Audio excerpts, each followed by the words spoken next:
All right, Cathy. I'm sort of preparing myself mentally for this is, by the way, this would be my absolute first reading I've ever Okay. gotten ever. I've never done this before. Okay. I'm very nervous about it. No, don't be nervous. I just want to make sure that my phone is volume off. That's fine. Okay. Okay, good. All right. So as you know, my name is Kathy. We're going to do a combination reading just to demonstrate psychic and mediumship. I know this is your first reading, like you said. I'm just going to explain to you the difference between psychic and mediumship. Psychic is past, present, and future, which means it's your life, past, present, and future. And then when I do mediumship, it's going to be connecting with those that are in the afterlife. I have two women in spirit. One of them comes through in a very big motherly way. She connects with you, but I also feel like she connects with your wife's family. She's very much like this, like she wants to touch her hair or fix her hair or fix her face. And she comes through in a very motherly way. Okay. So this would either be identified as someone who's like a mom to one of you or is a mom to one of you, but she's very much about fixing her hair or doing this kind of fixing the hair. I like how my wife is taking over my reading. Like, she's not even here and she's dominating the whole scene already. Oh my gosh, I know. It's so funny. I know when we can't control what comes through, just like I said, once you open that door, if someone is connected to you, they can come over. It's very interesting too, because I have a man on the other side who feels very connected to you. He feels older than you.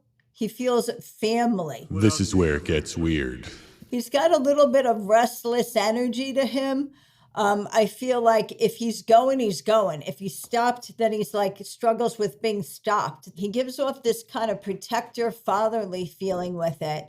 He also talks about, I don't know what this is, someone when he passed was out of the country, or someone when he passed was traveling around the world or at a distance, because he talks about someone not being around or someone was on a significant travel when he passed.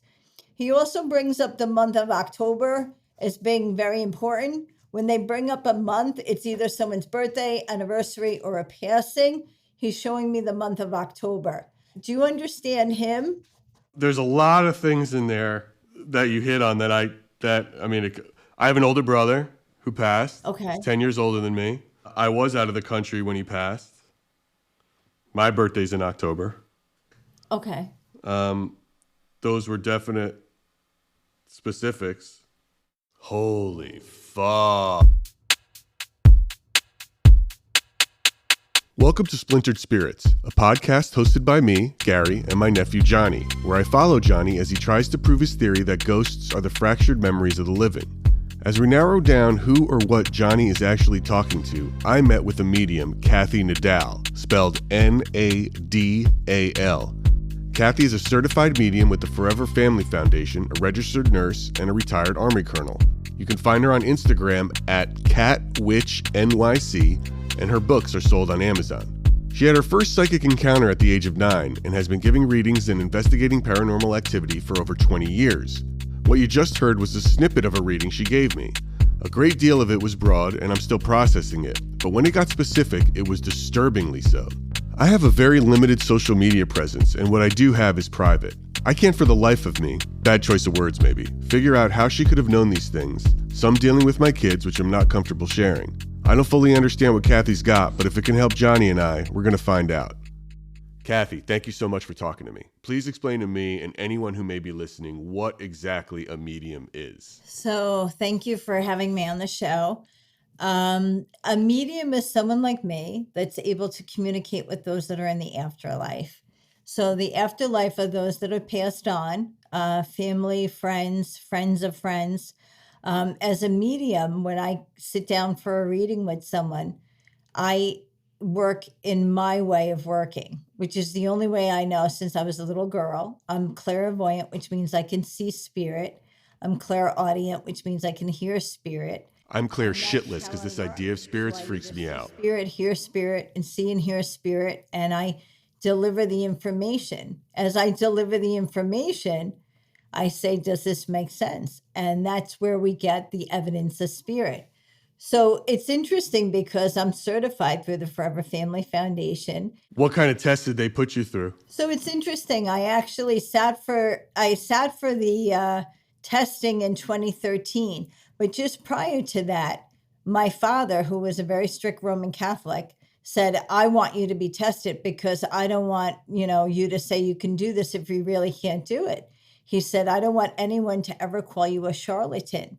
And my dad actually worked for the Reader's Digest magazine for many years, and they had done a magazine, the whole spread on Houdini.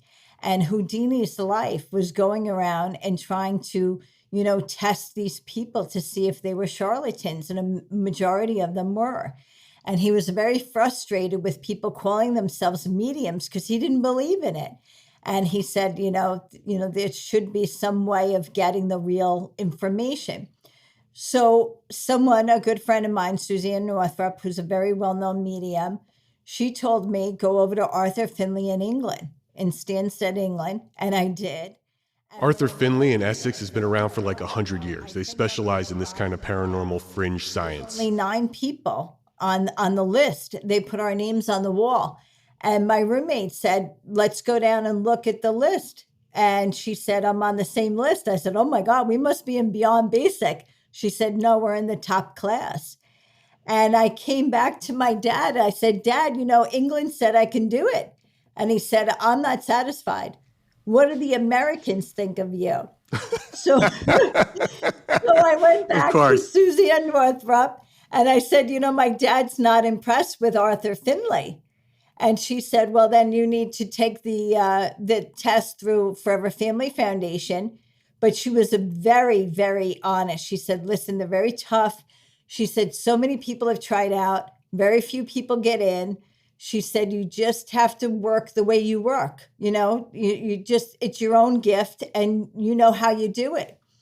The Forever Family Foundation is a nonprofit organization that does a lot of work helping people deal with grief and loss. They take mediumship very seriously. They don't charge for their services so the bereaved aren't swindled by frauds. Therefore, their certification process is quite intense. From their website, they state each medium is exposed to a variety of sitters and a scoring system is used to determine the accuracy of the information presented.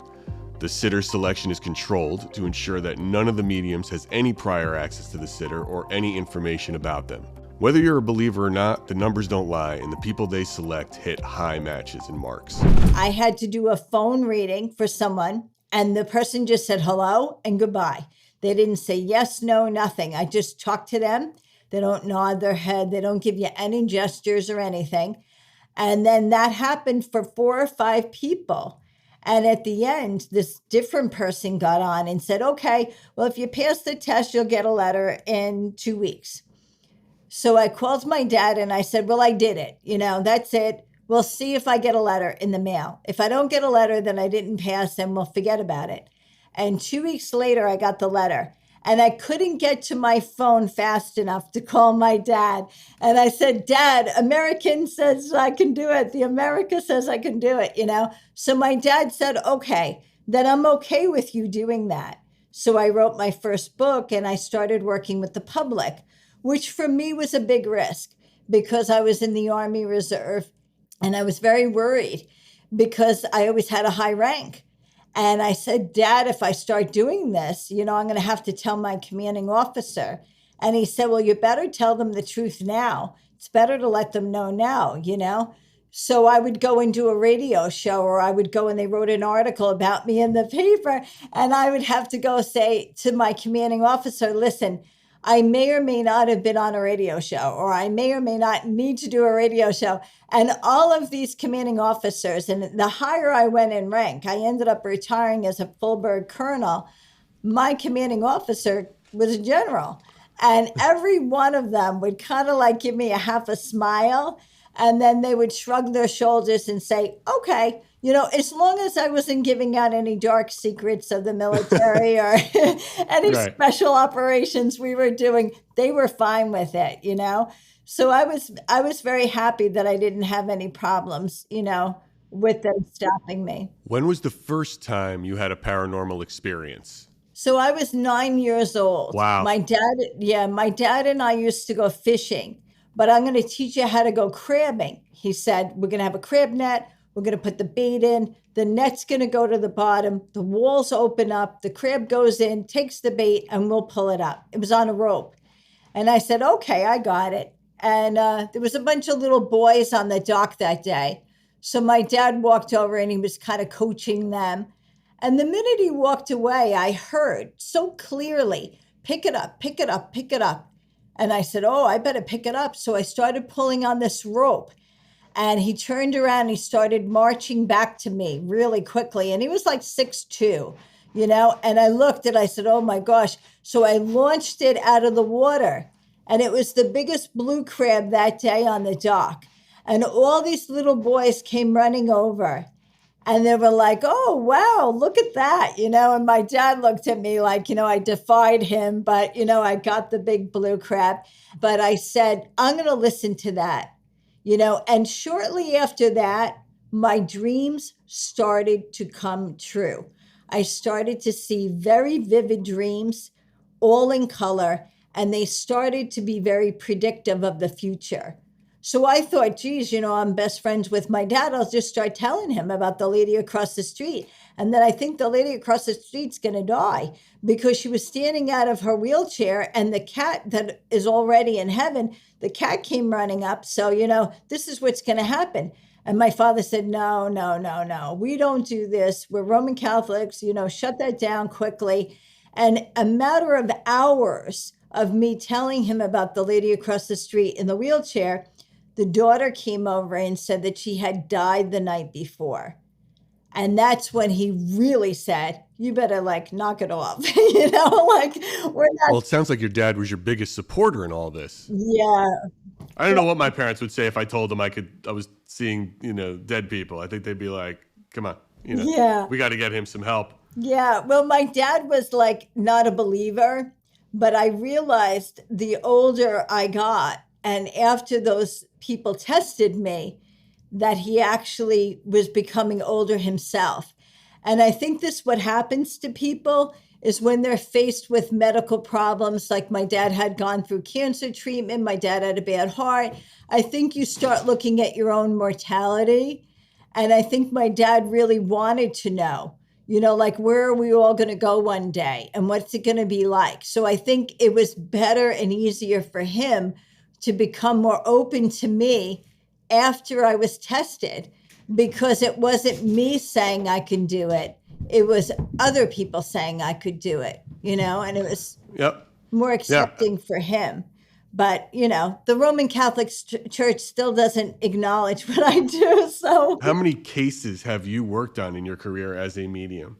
I would probably have to say, I haven't counted them all, but it's probably a few thousand, maybe. Oh, wow. I've been working about 20 years now. And out of those few thousand, would you say they are all legit? Would you ever get called and think, oh, no, this guy's a wacko or just completely full of shit? Well, I have to say that all of my work is usually different. So in the past, I would have to say there was about 8 years that I worked up in Salem, Massachusetts. So I belong to a church in Salem, Massachusetts.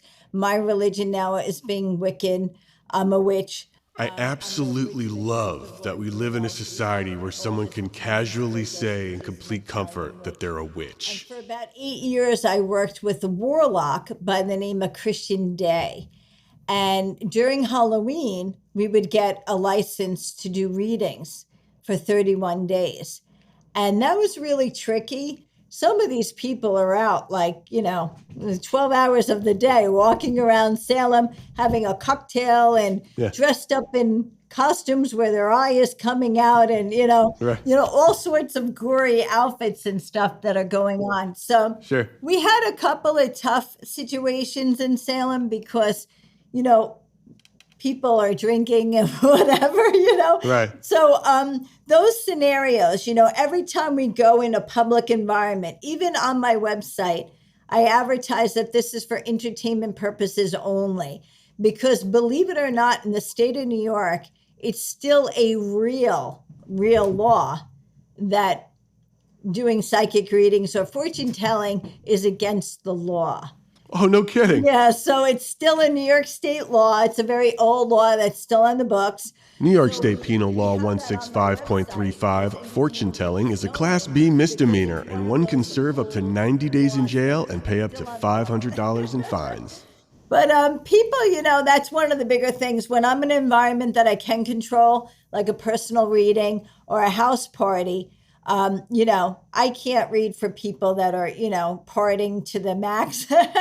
Because, Halloween was a different scenario. The other thing you were asking was paranormal investigations, where I've gone into locations. Is that what you were asking before? Can you talk about a specific case that really moved you and really was like, this is a different level? For mediumship or paranormal? Either. Yeah, I have to mention the Spirit of Thomas Paine. That was really an amazing experience. I worked with Dan Sturgis from the Travel Channel. He's on a Paranormal Caught on Camera. And also Chance Kelly, who's the actor from American Sniper. And I was at the location called Thomas Paine, which is in New Rochelle, New York. And it was during that investigation that we actually had an audible sound outside, and it was caught on the sound system. It sounded like a steel drum. It sounded like somebody that was hitting like a steel drum. Mm-hmm. And that's actually been captured. You can watch this whole thing on YouTube.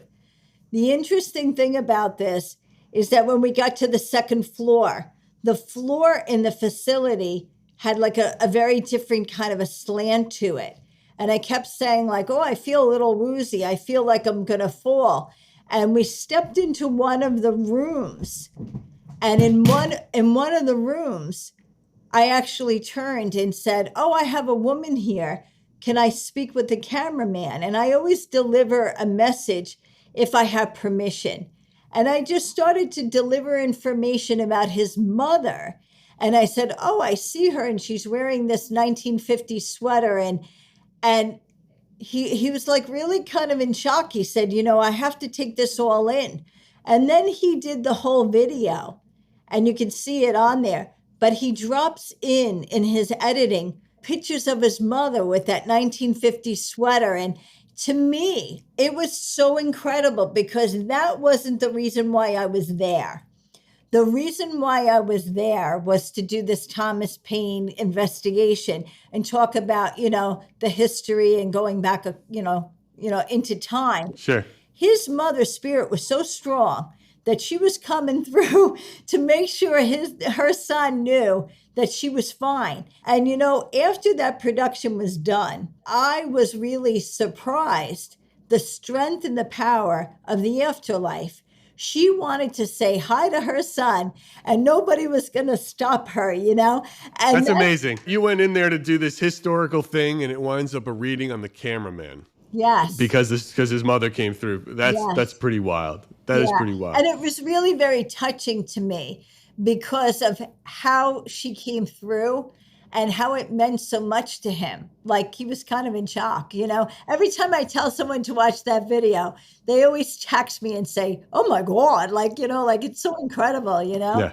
The other thing I have to say is when I do these paranormal investigations, I have no knowledge of their equipment. So when I go in and the paranormal team says, I have a spirit box or I don't have any knowledge of their equipment. I just go in to do what I do. That's even better. I don't want you to know what their equipment is. Or his equipment. So this is what this video had like 7.5 million views. He posts these after he does a live stream if he captures something. He'll go and volunteer at local cemeteries, usually the oldest part of the cemetery, and clean the gravestones. And then he'll have conversations. So here's something that popped up when he was doing it. Here we go. Come closer. I'm here.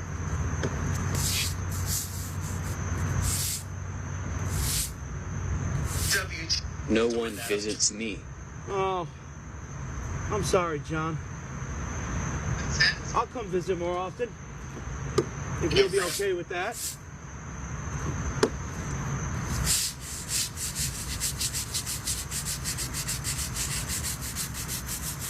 I'll definitely come and visit.